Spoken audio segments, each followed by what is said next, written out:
పెళ్ళైనా పండగైనా వేడుక ఏదైనా పట్టు చీరల ప్రత్యేక వేదిక వారాహి సిల్క్స్. అంటే ఇప్పుడిప్పుడే కొత్తగా పెట్టుబడులు వస్తున్నాయి, విశ్వాసం పెరుగుతా ఉంది. బ్రాండ్ ఏపీ ఇప్పుడిప్పుడే మళ్ళీ ముందుకు పోయే పరిస్థితి వస్తూ ఉంది. దీంట్లో అనేక రంగాలు పెట్టుబడులు వస్తున్నాయి.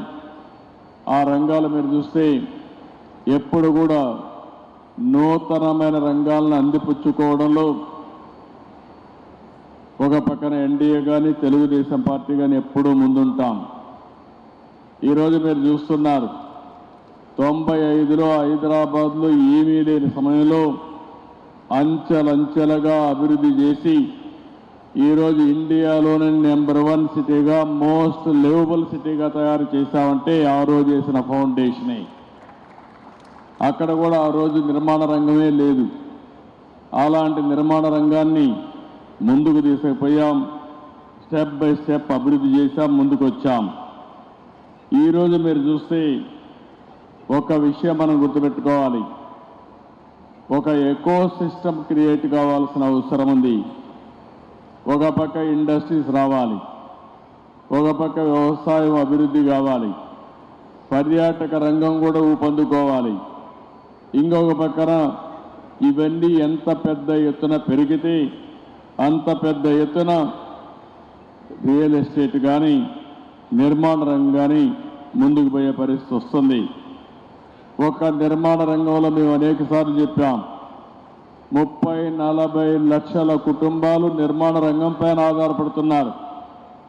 గడచిన 5 సంవత్సరాల్లో ఇసుక కూడా దొరకని పరిస్థితి ఉంటే నేను వస్తానని ఉచిత ఇసుక మళ్ళీ తీసుకొచ్చి ఎవ్వరు కూడా ఇసుక కొరత లేకుండా చేయగలిగాం.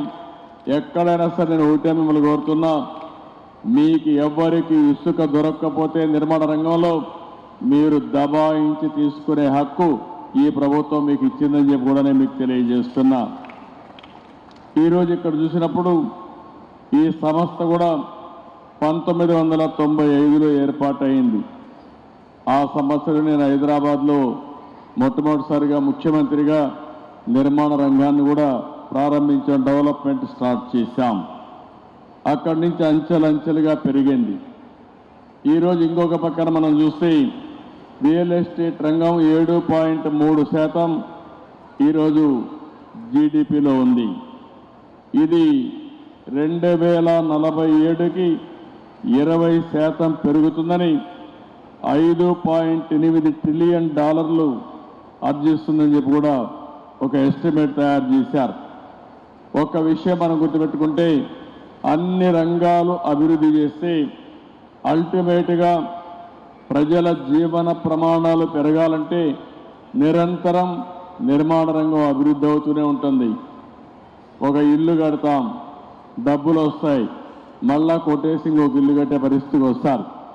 అంటే ఎవరైనా సరే ఈ సివిలైజ్డ్ వరల్డ్లో, ఒక నాగరిక ప్రపంచంలో నిర్మాణం అనేది కంటిన్యూగా జరుగుతుంది.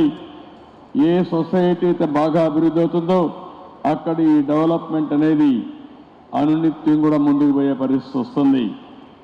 ఈరోజు ఇక్కడ చూస్తే నేరడ్కో కూడా ఒక పక్క క్రీడా ఉన్నారు, ఒక పక్క క్రీడా ఉంది, ఇంకో పక్క నేరడ్కో ఉంది.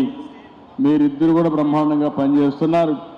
ఇద్దరూ కలిసి ఎప్పటికప్పుడు నిర్మాణ రంగాన్ని అభివృద్ధి చేయడానికి మీరు ముందుకు రండి. మీరే కాకుండా చిన్న ఆర్గనైజేషన్స్ వాళ్ళు కూడా కోరుతున్నా, ఈ ప్రభుత్వం మీకు అండగా ఉంటాం, ట్రాన్స్పరెంట్గా ఉంటాం, రియల్ టైంలో మీ సమస్యల పరిష్కారం చేయడానికి మేము ముందుంటామని చెప్పి కూడా మీ అందరికీ హామీ ఇస్తున్నా. ఇదే కాకుండా ఈరోజే నారాయణ గారు చెప్పారు, అమరావతి కానీ అభివృద్ధి అయి ఉంటే ఇప్పటికి ఈ ప్రాంతం అంతా కూడా నిలదొక్కునేది. ఒక అమరావతిని పూర్తిగా నిర్వీర్యం చేసి రాష్ట్రంలో నిర్మాణ రంగం అనేది నిలదొక్కోకుండా చేసే పరిస్థితికి వచ్చారు. ఇంకో పక్కన ఎక్కడ చూసినా డెమాలిషన్ చేయడం, భయభ్రాంతులను చేయడం, ఇలాంటి చాలా కార్యక్రమాలు కూడా జరిగాయి.